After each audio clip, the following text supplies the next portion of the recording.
Okay, so yeah, we want to see all of that. So yeah, my audio looks good. So yeah, I want to talk camera stuff. So if we click on properties, then we see all the devices I have to choose from. So I have a camera I bought. It was about $700, and I'm really happy with it. So it's the Panasonic VX 981. So if you need to take high quality video, you can take 1080p video uh, for like 24 hours. So like, what would be a use case for that? You could film yourself sleep, and you could see like, are you snoring at night? Do you have sleep apnea? That could be a good use case. I've tried to do that, but it introduced too much light in my sleeping area. But for me, I bought it because I want to film band practices, and I just want a nice camera for trips. I wanted to replace my webcam as well. So here's the price. So yeah, it's a lot more than $700. It's about $100 more, and then all said and done, it's going to be probably closer to 900. But it keeps it under 1,000, which when it comes to camera work, it adds up fast. So being under 1,000 is a huge victory. So I am sharing my screen, so I'll shrink myself down here, and then oops, so that actually didn't do anything. Okay, so I'll click on the video here, and then shrink myself down. There, and now you should be able to see my screen. You should be able to see it on Amazon. So it's a particular model of camcorder. It's a VX 981, and I think I have the K. I think the other, if you get the one with the viewfinder, then I think it's a different model. I actually have the one without the viewfinder because I wanted to keep my costs down. The viewfinder costs a lot more. So, and I don't need the viewfinder. The screen is fine. I'm not. If I were a professional, I probably wouldn't rely on this. I'd probably get professional gear. But this is great if you're just doing what I'm doing. Now, the reason I wanted to talk about this is because I learned of a really cool option.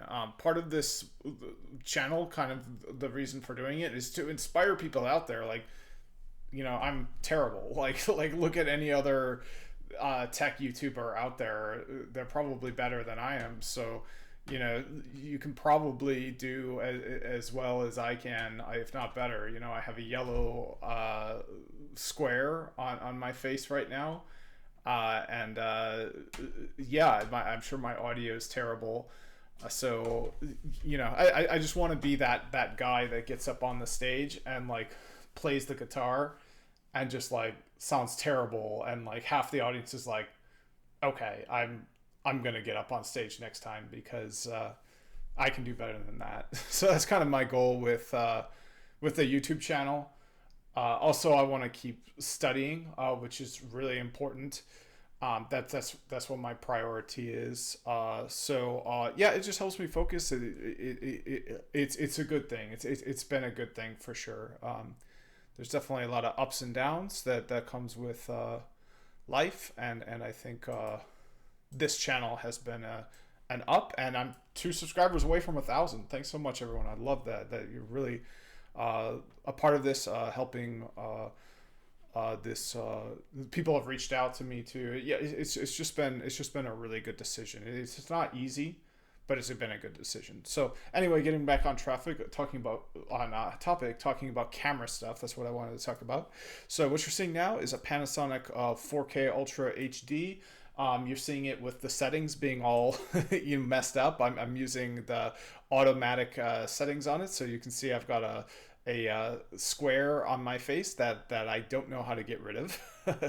But one thing I did want to point out is you don't need to go out and buy a fancy camera. There's an application here called PhoneLink. So as long as you have that installed, and it's a free application that comes with Windows, you can click the video capture. You can go to properties, and you can use a virtual camera. So now what you have to do is and I can show this now too. So here's my phone. So I got a pop up here. So so now I can click the pop up and it takes me to this page. And look, now I'm connected. So now you're seeing outside my window, beautiful weather today in Austin, Texas. And now you're seeing me. So there you go. This is all you need. You can use what you already have because it's really easy to use your phone this way. You just set up the properties of your video capture device. You add a video capture device.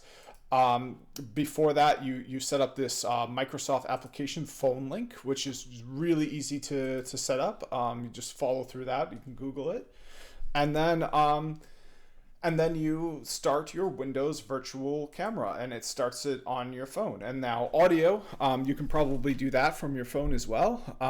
Let's go and see if I can select a different audio. So we're gonna go to audio input capture, and we're gonna switch it over.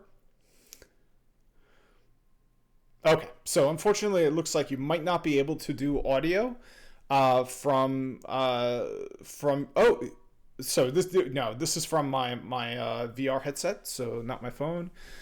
This is from my connection to my camcorder. So the camcorder has pretty good audio. I'm switched over to the audio on the camcorder right now, and I think that's pretty good.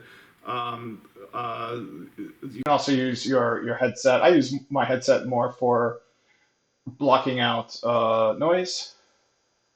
And then the best way to go is you buy a microphone. Now the microphone that like real YouTubers use, I'll show you. I'll switch my camera back. So I'm gonna click properties, and then switch it back to my camera. There we go. And then I will adjust the size of it so that it fits. All right, so now I'm back to where I was. I've got my audio here coming in through a USB audio interface.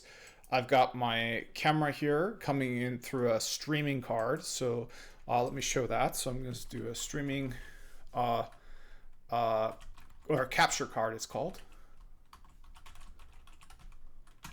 So the one I got is this one here. It's just a tiny thing, way smaller than a credit card, thicker, but really tiny. I wish I could, you know what I can do, which is really cool.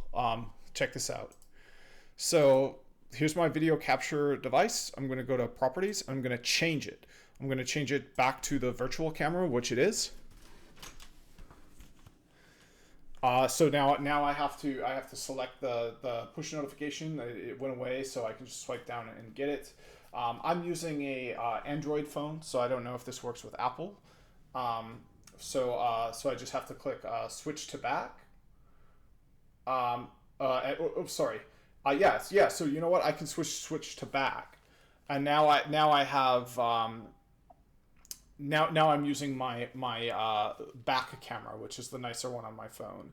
So if I click switch to front, now you can see me. So I can switch from back to front, and I don't have to have it plugged into anything. I can actually walk around my apartment and show things in it with this. I can freely walk around. Now you won't hear me because my microphone is different. But let's keep it on me. Let's walk over to an area in my apartment. Okay, and now let's switch to back. There we go. And now you can see all my CCNA Cisco stuff from when I went to school. These were all, I think, the textbooks. Now the CCNP stuff I just bought on my own, but the Cisco ASA firewall there, that's part of the what I had to get for school. The CCNA voice manual was actually written by my instructor, and then I have extra ones for when I got the Juniper certification.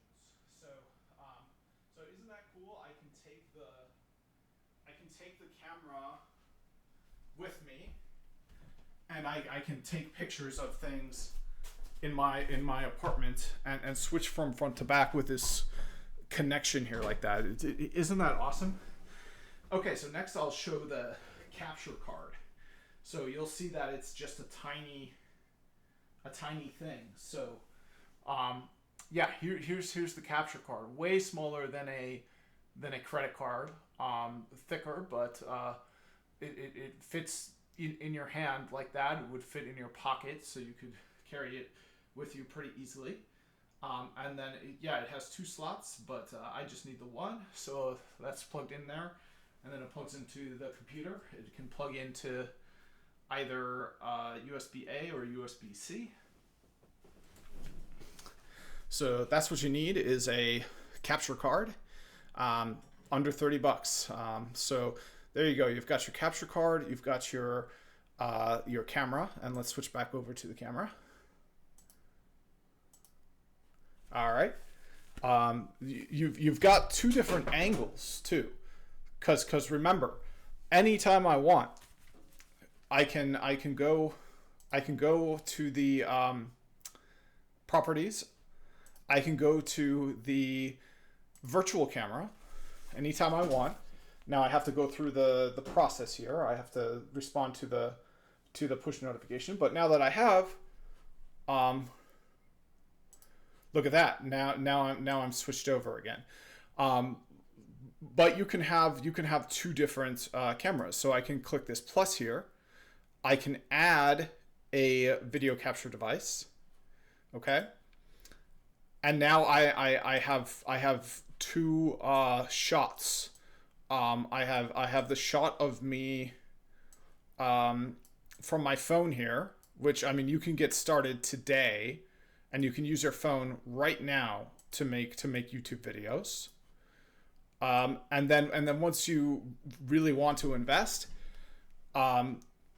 you can spend $1,000 and get a setup like on the camera. But you can see the camera, how much better than a phone is that really?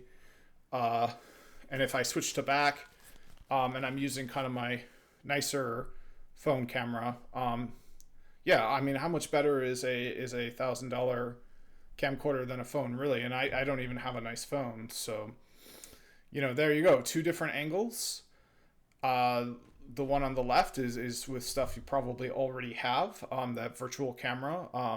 Probably you can get that on your phone. I don't know about Apple, but if you're running Windows and you have an Android phone, you can definitely get that. And then when you're ready to upgrade, for just $1,000, you can get a camcorder, but honestly you probably won't need one. I have it not for YouTube. I have it for recording performances, so I just need something that's gonna run for like 3 hours, and a phone doesn't do that. So well, this phone might. This phone would be enough, but yeah, so there you have it. You can have 2 angles. You can have video with things you already have, and yeah, if I can do it, just about anyone else can. So yeah, I'm gonna remove that one. Yes. Oops, and I removed something unintentional. So let me remove this next. Okay, and this is the camera I want to use going forward, so I'll position that. All right. And then I will add back my screen capture.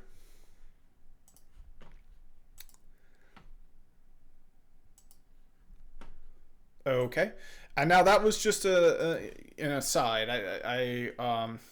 Oh, well, how do I? Let's see here. So, I have to move it up. There we go. So this is the layer. So if you move it down, now this is underneath of that, and I'm not sure if the audio, if that matters to the audio. I think it doesn't, but it certainly matters to the video.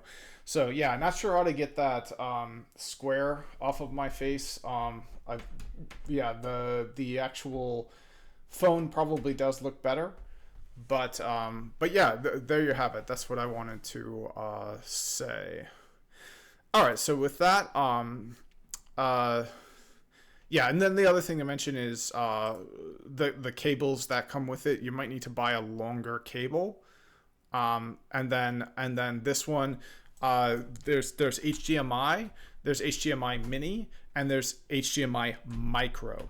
So this is a HDMI micro, that this cable that this camera needs, and that's really important.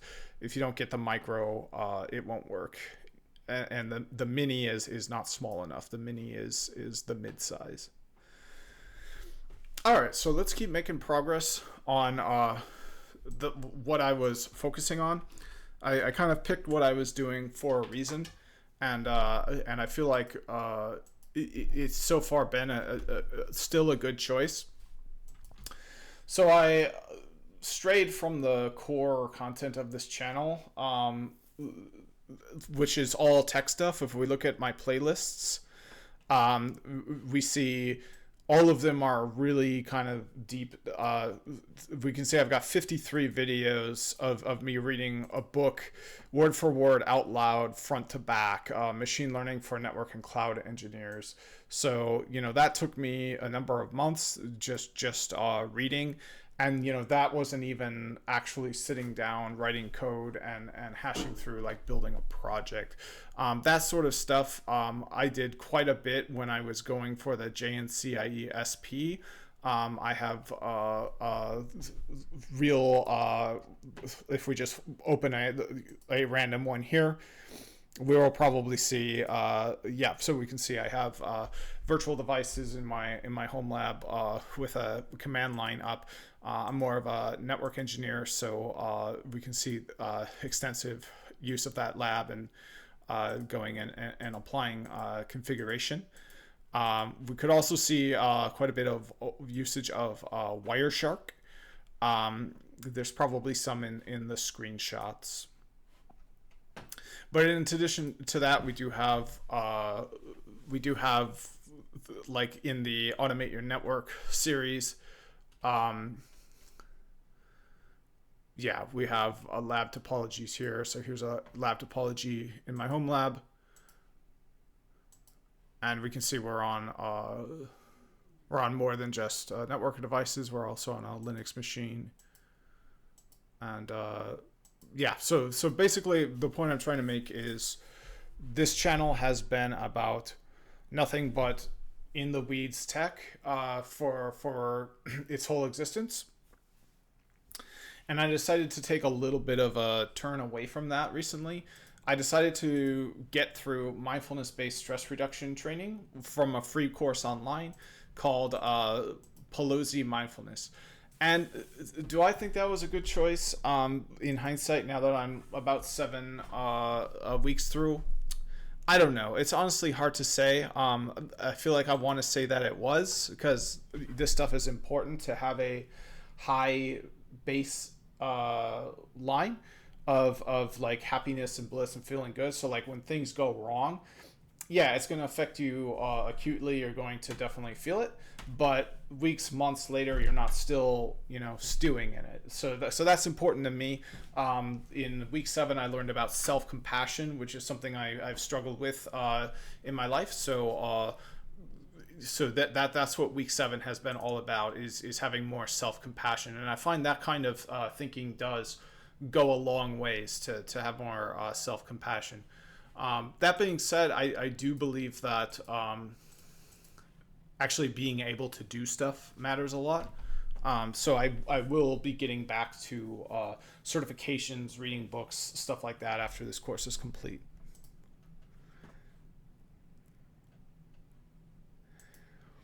All right, but for now, let's take a look at where I left off. So I was on Mbsr 54.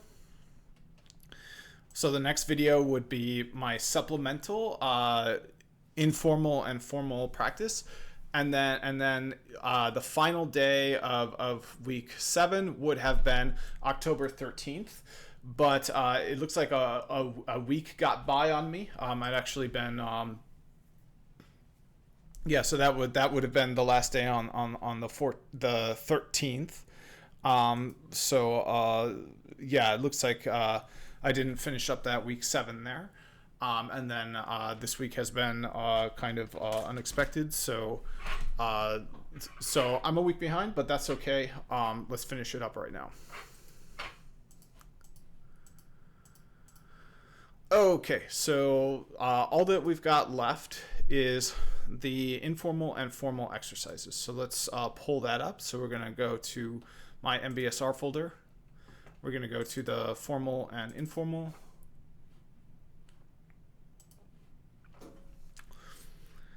All right, so I had it down that I was going to do a sitting.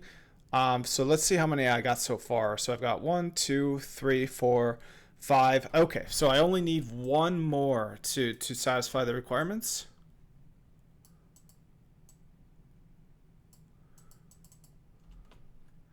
So let's put the date down on that, the 19th. Okay, and then you know what? I feel like I do want to do the sitting meditation. That's a long one, but that one might help. I would like to do the yoga one. That would be amazing.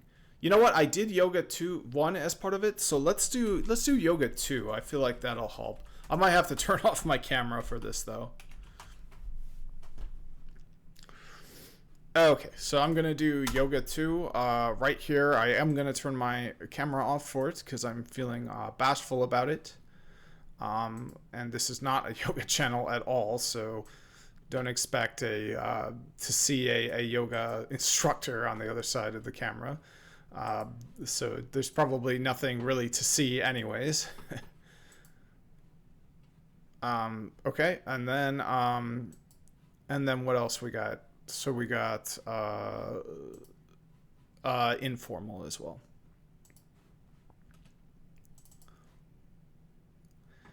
All right, so informal, they want yeah, they want like 6 of those. So let's see how many we got. 1, 2, 3, 4, 5. So let's do a 6 one. Let's do a so this one would be doing anything. Let's do the stop exercise. The stop exercise is kind of useful. Okay, so the stop exercise is you stop, then you take a breath, or you just notice the breath. You don't have to alter it or anything like that. Then you observe, and you observe inward. You just observe the breath. That really you just focus down to observing your breath, and that's it. And you don't necessarily have to change your breath. You just need to observe it. So it's easy to tell if you're stressed, if you're, like breathing as such. And so that's the O part of the exercise. Then the next thing you do is you expand that awareness out beyond your breath to the rest of yourself. If you find that you're in a uncomfortable posture, you can choose to change it or something like that. But you don't have to. It's really just about observing. It's about taking your mind out of the stressful situation and putting it in something not so stressful. And then the P stands for proceed. So let's do the stop exercise now, and then leave these comments, and that'll be the end of the informal. So it'll be stop, take a breath, observe, proceed.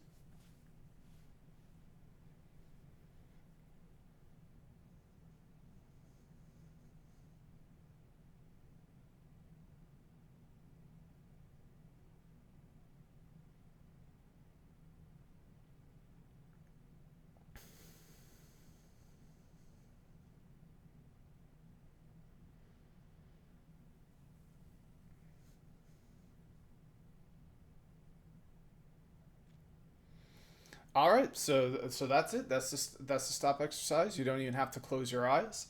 I decided to do that on my own, but that's all it is. That's it's meant to be simple. It's meant to just last a few seconds, and it's meant to get you back to a state where you can make conscious, mindful choices rather than just reacting, especially in a way fueled by stress and anxiety, uh, or any sort of emotion that might not lead to the best outcome. So there we go. So let's so what was going on? So what was the situation? Stop Exercise was demoing it for this video. What was going on with you when you thought to do the process? Making a video, deciding for the informal practice. All right, so what did you notice while you were doing the process? So I noticed I was feeling good for sure. Good, decent posture, breathing through nose, and energetic, kind of feeling energetic. Notice my teeth weren't together, so put them together.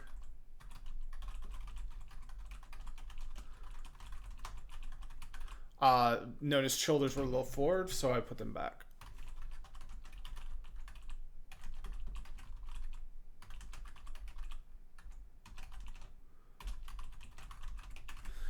All right. So, what did you notice after you did the process? Mind, body, emotion, action.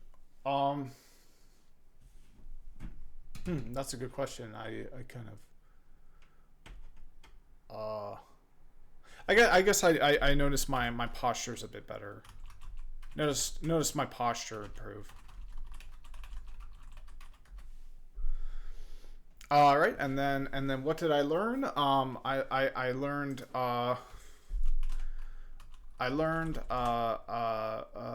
to be more mindful, aware that this exercise exists, and how to do it. Yeah. So there we go. That's as easy as it's got to be. So we can save that, and I'm completely done with the informal now for week 7. Week 7's where I fell off, but we're gonna get back on track here. So the next one is the yoga 2, and that one, so that's about a half an hour, which is kind of a lot. So let's just do a loving kindness. Let's just do a loving kindness because that's a short one. And then I'm gonna say that's it for week 7, and then we'll definitely move on to week 8 on Monday, and maybe even kind of fast forward through that week because of a lot of it is yeah. There's really not that much. There's really not that much in. Oh, you know what? There is a lot of in week 8. So yeah, let's call this good for week 7 after doing one more formal practice. That'll be the end of this video, and then the next videos will be for week 8.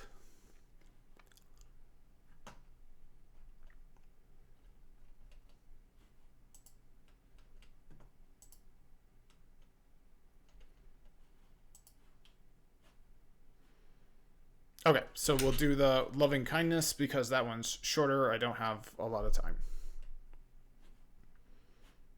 Okay, so that will be here. Yep, it'll be here. Okay.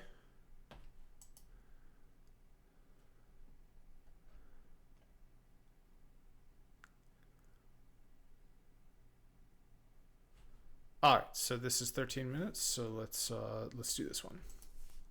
This meditation can be done in any position and begins by taking a moment to be aware of any thoughts or feelings you may be experiencing right now, acknowledging how things are for you right now. And when you're ready, beginning to bring awareness to body, feeling your feet, legs, hips, lower and upper body, arms, shoulders, neck, head. Beginning to feel the movement of your breath the actual sensations of breathing, reminding yourself that you are here, alive and whole.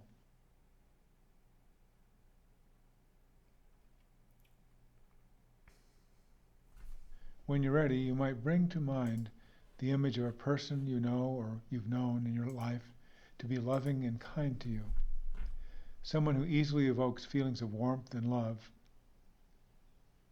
Could be a spouse or a partner, parent or family member, a mentor or a close friend. Someone who's been good to you, helps you feel safe and whole, whose caring easily emanates from them to you. And if a person, past or present, doesn't come to mind, maybe someone who you know to be inspirational may come.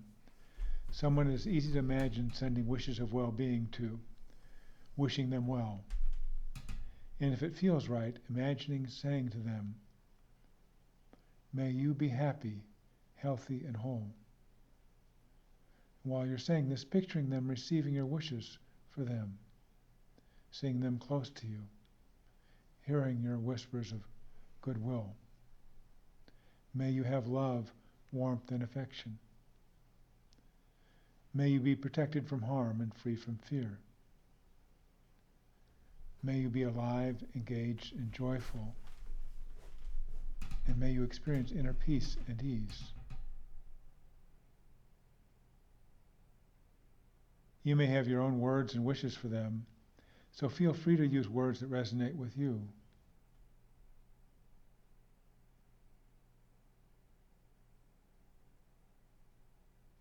Taking a few minutes now to feel how it is to wish these things for them, letting yourself have the sense of the wishes for well-being emanating from you to them, connecting you to them.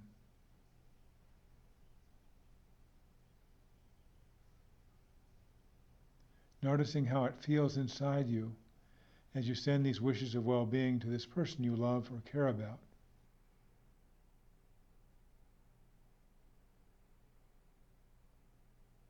And when you're ready, seeing if you can imagine this person or figure wishing these very same things for you, knowing that they have your well-being in their heart, imagining them saying to you, "May you be happy, healthy, and whole. May you have love, warmth, and affection in your life.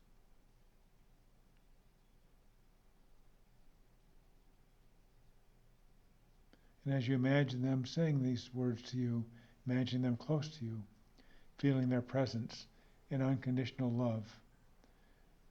As they say, may you be protected from harm and free from fear. May you be alive, engaged, and joyful. May you experience inner peace and ease.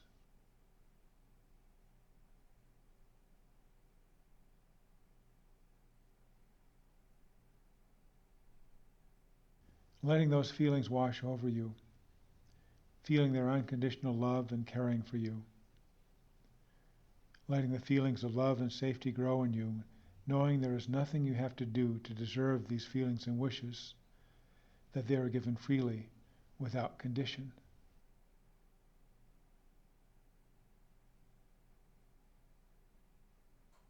Seeing if you can connect to the meaning of these phrases, even if you might not feel all the safety and warmth right now, knowing that that is their wish for you.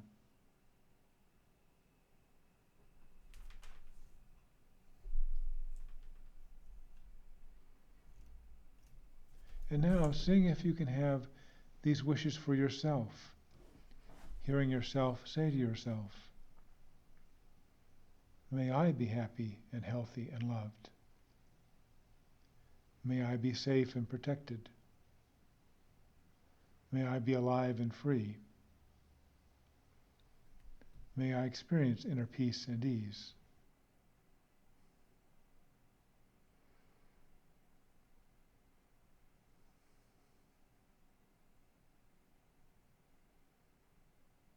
You may have loved ones for whom it's easy to have these wishes for, a child or family member or dear friend, or even a loved pet.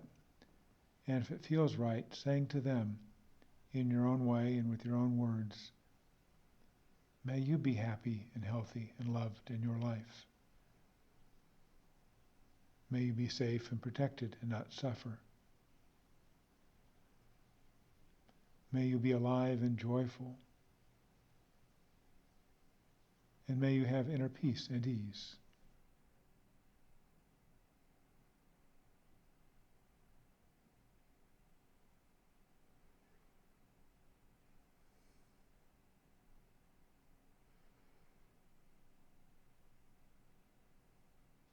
And if it feels right, seeing if there are others in your life you can extend these good wishes to, a friend, a coworker, a neighbor,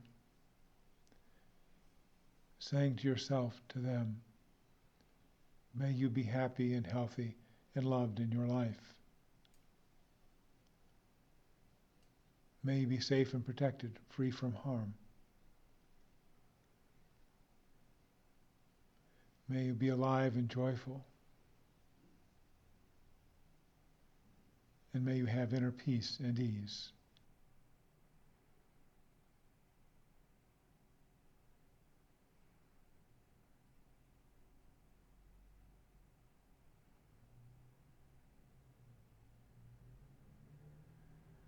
It might even be possible to expand even further out to acquaintances, people you know of but don't have a personal relationship with, people you see around town, your neighbors, even people you don't have strong feelings about, like the salesperson who checks your groceries. Saying to these people, may you be happy and healthy and loved. May you be safe and protected, free from suffering. May you be alive, engaged, and joyful. And may you have inner peace and ease.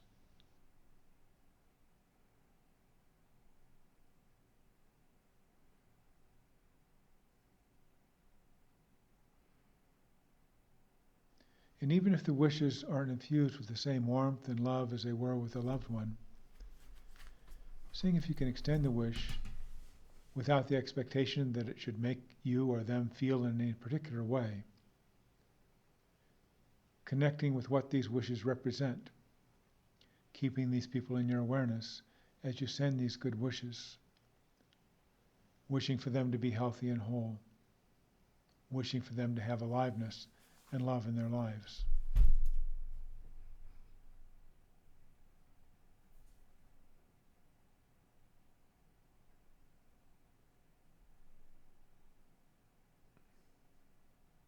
And if you feel strong and secure, and you're comfortable with this, you might try extending these wishes to someone who's difficult for you right now. Not necessarily the most difficult person in your life, just someone with whom there's been some sort of frustration or misunderstanding. And in doing this, it might help to remember that just like you, they want to be loved. And just like you, they want peace in their life. So you could say to yourself, just like me, they want to feel happiness and joy. And just like me, they want peace and ease. And they want to be loved and to know their loved ones are safe and healthy. And just like me, they're doing the best they can with what inner and outer resources they have.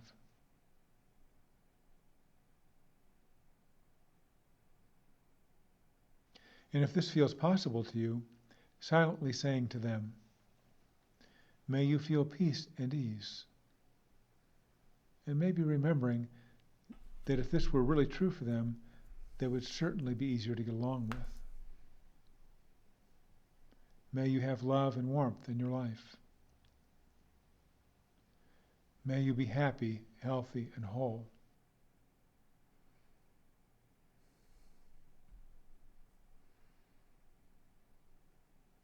Even if this is difficult, there's value in noticing what it's like to extend the wish, recognizing that you are not condoning their actions, but seeing in them a human being with some of the same needs as you, to be loved, to be safe, to be at peace.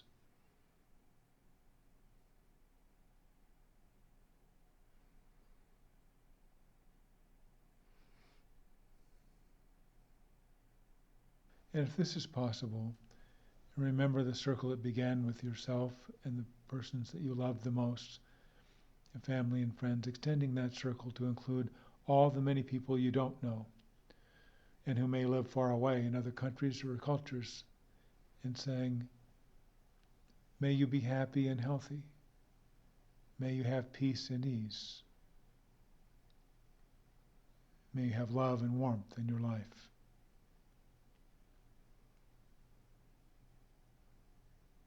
You could even imagine extending these wishes to include the animals and plants, all life on our planet and beyond, including ourselves, and saying, may we all be happy and healthy. May we all be safe and protected. May we all live together in peace, ease, and happiness.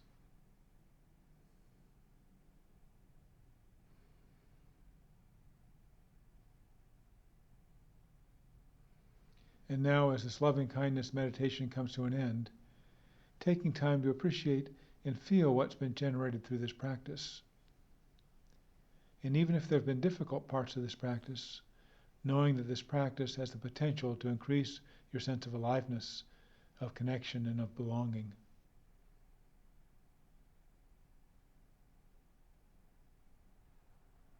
And when you're ready, letting yourself feel again your physical presence, sensations of your body, feet, seat, upper torso, neck, and head. Beginning to notice the movement of your own breath, bringing aliveness and nourishment to your body as a whole, just as your good wishes of goodwill bring aliveness and nourishment to those around you.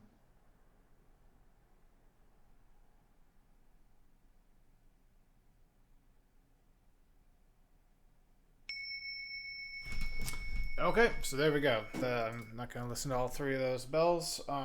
So that's it for week 7.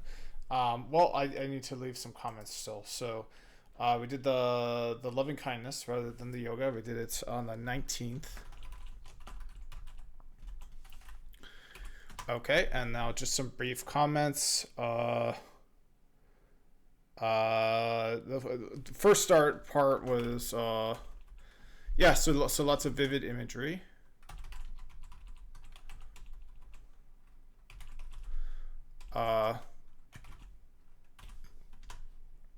Image, IMAGE. So imagery, ERY, right? Okay. So vivid imagery. What else? Surprised at how comfortable the setup was. At comfort level sitting at desk. No upper back pain. And yeah, that's it. All right, so that's completely it for week 7. Probably didn't get an A on week 7. That's okay. So week 7 has a lot of supplemental materials. Supplemental materials get kind of crazy. The entire books are in the supplemental materials, so they're definitely optional. You don't have to read 2 or 3 books to get through the week. You just need to do the required things. All right, so that brings me to week 8, the conclusion. So thanks for watching, and see you in the next one.